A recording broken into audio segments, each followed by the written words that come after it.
Praise the Lord. ஒரு சின்ன குழந்தைக்கிட்ட அந்த குழந்தையோட அப்பா, நான் உன்னை பார்க்குக்கு கூட்டிகிட்டு போகிறேன்னு சொன்னாங்களாம்.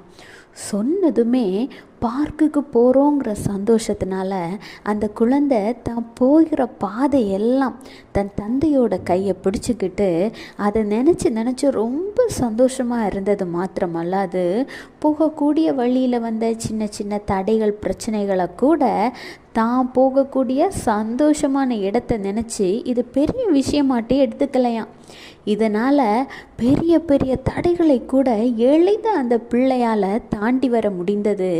தன்னுடைய பயணமும் சந்தோஷமாக அமைந்தது. தான் சென்றடைந்த இடத்திலும் சந்தோஷத்தை அடைஞ்சது. இது போல தாங்க மனித வாழ்க்கையும். உங்கள் வாழ்க்கை பயணமும் இது போல் சந்தோஷமாக இருக்கணுமா? அதற்கு நீங்கள் செய்ய வேண்டியது ஒன்றே ஒன்று தான். கர்த்தர் சொல்கிறார், நீதிமொழிகள் 3:6,